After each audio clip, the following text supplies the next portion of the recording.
Ons Plaas TV intekenaarskompetisie het so saam met die jaar tot 'n einde gekom. Baie geluk aan die gelukkige wenner, Nel, met die loslaan van 'n Johnson's baadjie ter waarde van byna R800. Geniet jou prys en nog baie insiggewende gesprekke op Plaas TV.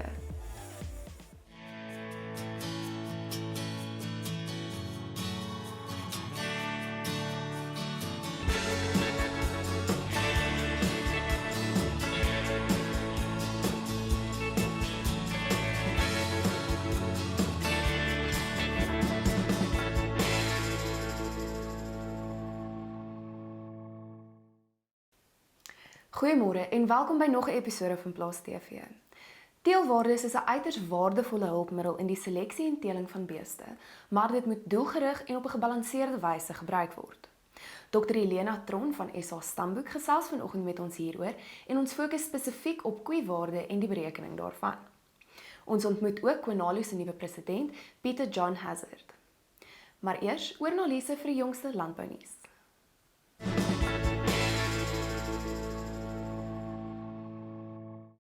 Welcome to today's news. The recently published financial results of the Senvest Group reflect an 80% increase in turnover. This amounts to 3,517 billion rand compared to 1,954 billion in 2019. Earnings before interest, depreciation and amortization increased by 49%, from 343 million to 511 million rand.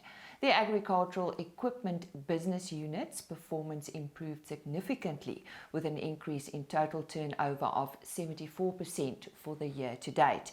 The larger crop, together with considerably higher commodity prices, lower interest rates and good prospects for the coming season, has had a positive impact on this market. South African beef company Beefmasters Group has invested more than 30 million rand in equipment upgrades at its production plant in Kimberley. The upgrades will enable the company to scale up production and create approximately 30 new jobs. According to Group CEO Louw van Reenen, the purpose of the upgrades is to ensure that the company has the capacity to service the needs of a growing beef market with a 664-strong staff complement. Beefmasters Group claims to be Kimberley's largest private employer. And according to a report by Fresh Plaza, the European Union has imposed import duties on sweet potatoes from the United States, amongst other products. The levies have increased from 3% to 28%, unlike last year when the supply was reduced. This season's harvest in the US could be considered average. The price of sweet potatoes has risen almost everywhere due to the coronavirus. And that's today's news, but stay with us.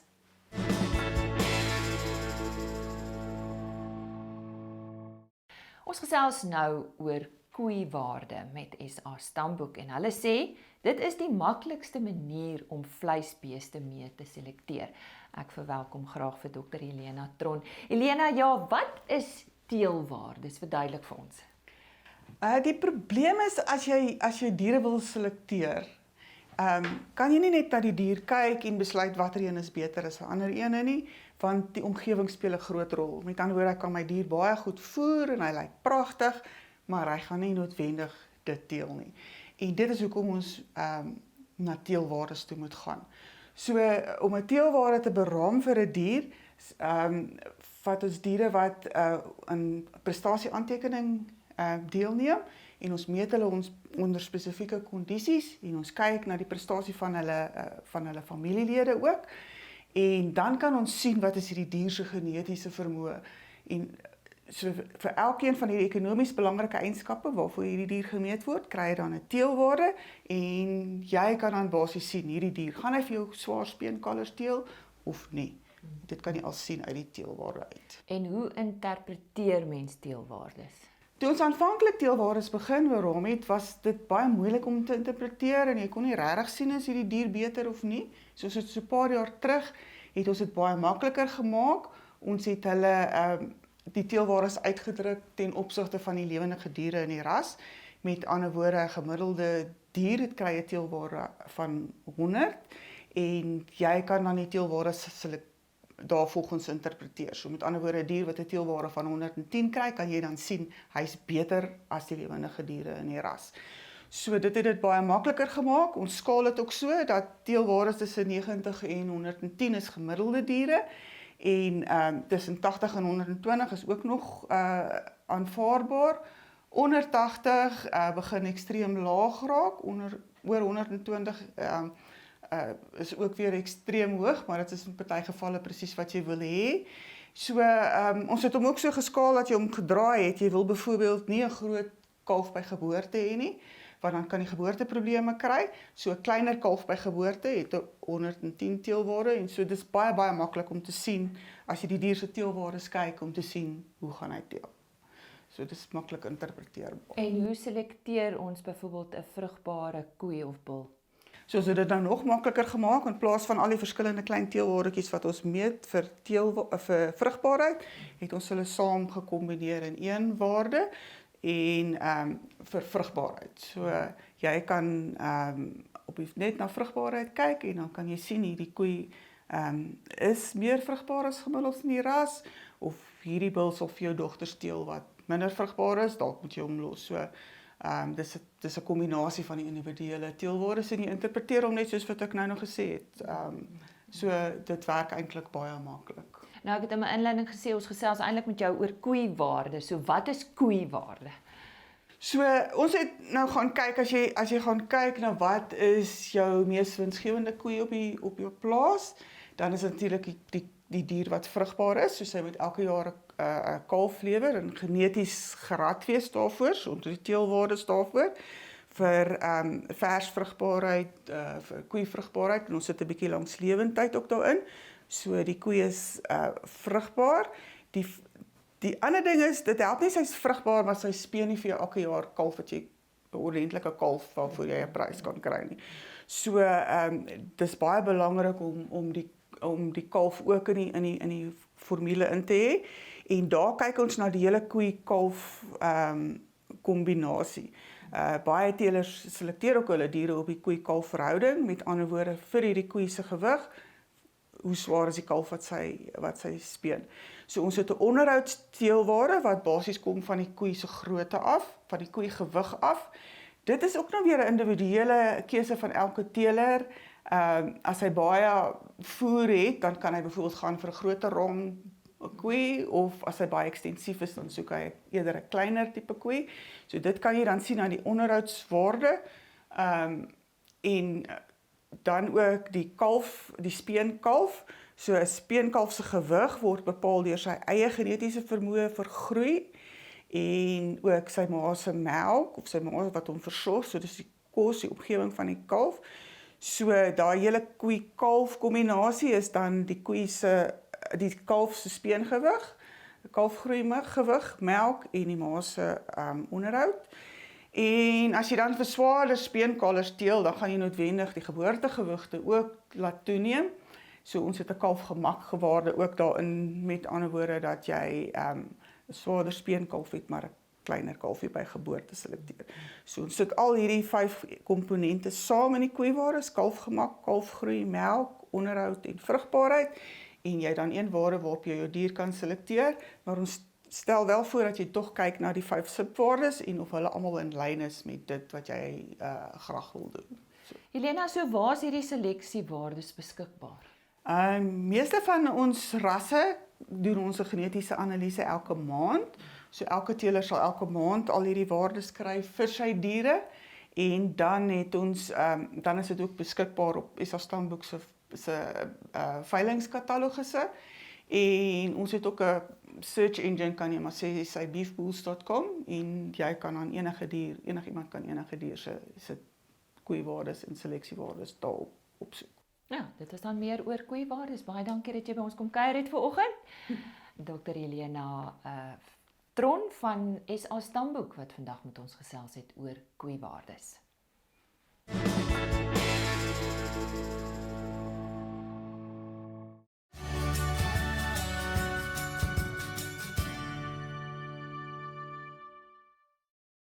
Goeiemôre, ek is Christel van Frans de Klerk Onafhanklike Tegniese Ontleeders. Vanoggend kyk ons na die wit mielie nabye kontrak en ons kan duidelik sien dat daar 'n waarskuwingsformasie in die vorm van 'n kop en skouer aan die ontwikkel is. Hierdie waarskuwing sal eers van die tafel af wees wanneer die wit mielieprys bo daardie hoogste punt van die regterskouer inskuif en dit wag by 3570. Met ander woorde, die waarskuwing vir 'n verdere afverkoop sal van die tafel wees wanneer 3570 op wit mielies op die Desember kontrak in 'n steun verander. Met ander woorde, die prys bo daardie vlak begin konsolideer. Die waarskuwing van my kop en skouer, en miskien kan ek hom intrek met my linkerskouer, my kop, eerste regterskouer, en dit lyk asof hy kan werk aan 'n tweede regterskouer. Nou die waarskuwing van die kop en skouer formasie gaan eers bevestig word wanneer hierdie neklyn wat daardie kop en skouer in plek hou, basies in 'n weerstand verander, met ander woorde die prys onder hom begin konsolideer, en daardie neklyn wag by R3.340. Onder R3.340 is die konservatiewe teiken van my kop en skouer, gewoonlik die lengte van die regter of linker skouer, maak nie saak watter een die kortste is nie, onder geprojekteer van die neklyn af waar die formasie bevestig word, wat beteken my prys kan terugskuif na ongeveer R3.110 en die volle teiken van my formasie is die lengte van die kop, afgeprojekteer van my neklyn af, wat hom kan terugvat na 2880 toe. Ja, die volle formasie hoef nie uit te speel nie, en die eerste teken van waarskuwing sal wees wanneer die 10 dae bewegende gemiddeld, wat voorgestel word deur die rooi lyn, wat wag by 3507 in 'n weerstand verander. Neem ook kennis, my stochastiese indikator is erg oorgekoop, wat die waarskynlikheid van 'n terugtrek net groter maak, en met al die vensters na onder, is dit 'n moontlikheid dat hierdie kop en skouer dalk uit kan speel. Maar ons weet ook, hy hoef nie totaal uit te speel nie. Op 'n stadium kan die kopers dalk die prys weer beskerm en die momentum na bo kan eskaleer. Moenie vergeet om volgende week se vrae vir ons deur te stuur nie. Hê 'n fantastiese week. Totsiens. NutriFeeds, die formule vir sukses.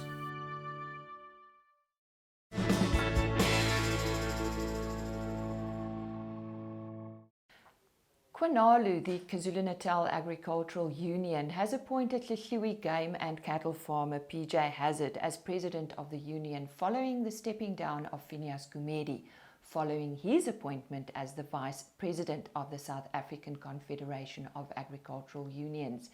PJ is also chairperson of the Lihliwi Farmers Association, vice chairperson of the KwaZulu-Natal Red Meat Producers Organisation, director of the Zululand Conservation Trust, and serves on the Lihliwi Land Forum.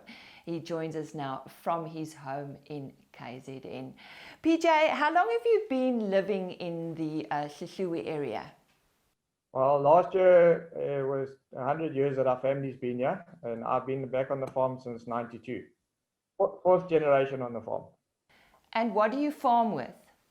My main farming enterprise is cattle. When I came back to the farm in 92, I started on with game, because obviously we had game on the farm, and we fenced our whole farm. It was part of biosecurity, and then obviously we used the animals that were on the farm as a different source of income. Yeah, so mostly cattle and game, and we did do a bit of sugarcane and cotton, but obviously with the droughts and water in our area, it wasn't very viable. We're a long way from the mills as well, so we stopped that. So obviously my main focus is on cattle, beef farming, and then game is an extra income. In my introduction, I mentioned that you are part of organized agriculture and conservation on various levels. Why? Well, I need to make a difference in my area and in my province, and ultimately now, obviously, in my country. So I'm very passionate about what I do. So if you don't get involved in an organization or a structure, you tend to be quite selfish, I think, because you're farming for yourself and you're not taking part in the rest of the broader community. So for me, that's things that lie close to my heart. So I will make every effort to make a difference and make an improvement where I can. PJ, your view of agriculture in South Africa and more particularly in KwaZulu-Natal at the moment? I think agriculture is in a good space at the moment. Yes, there we have our pitfalls and our challenges, but I think if you look at it, agriculture is doing well. There are obviously different ways of looking at it, and obviously in KwaZulu-Natal, you've got a large spectrum of different commodities. So you go from sugarcane to maize to vegetables to cattle farming to dairy farming. So as I said to somebody the other day, KwaZulu-Natal has got 10 different areas, and every area is different. So if you speak to the fishery farmers, it's not the same as speaking to the guys in Winterton or the guys in Northern Natal.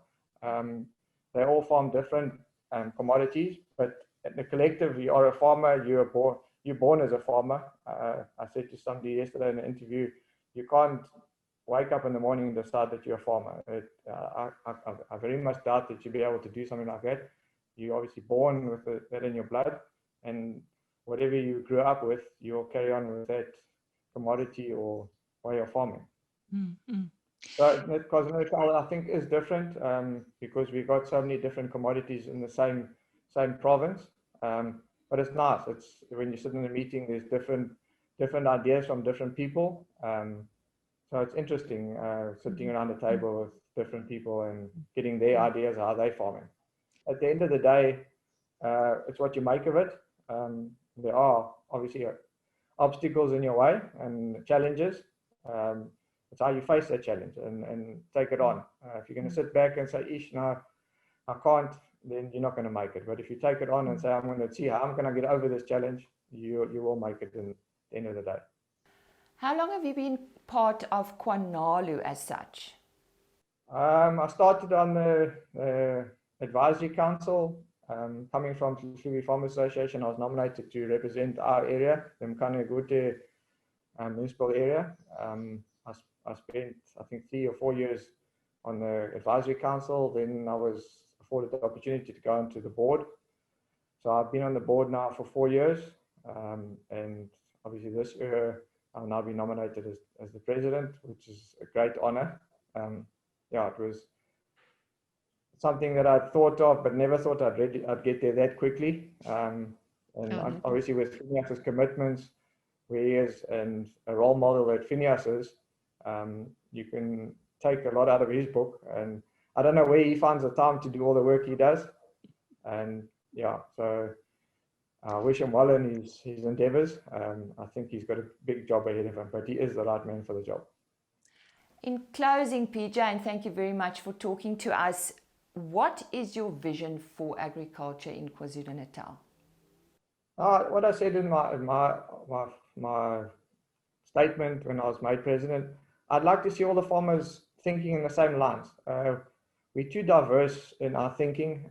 We've all got challenges, but if we all put our heads together and stay as a collective, the more of us there are, the more say you're going to have. If you all go in your own direction, I don't think we're going to have a voice anywhere, whether it be in KwaZulu-Natal or South Africa. I think we need to, my vision is to get all the farmers together thinking in the same direction. Yes, we do have different backgrounds and different ways of doing things, but I think at the end of the day, if we've got the same thoughts and the same thought process, I think we can make a success of it. And that was PJ Hassard. He's been appointed as president of Kwanalu.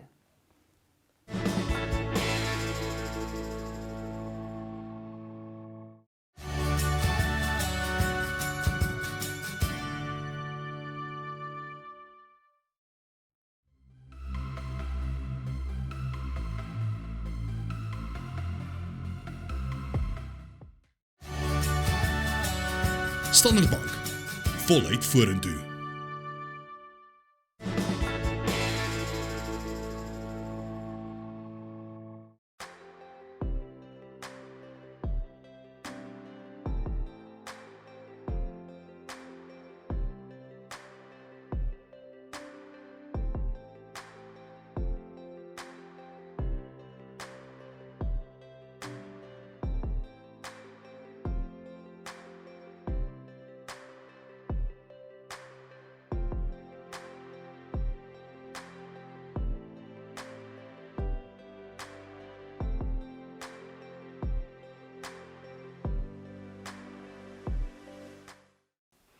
COVID-19 het 'n beduidende impak op verbruikerstendense en voorkeure gehad.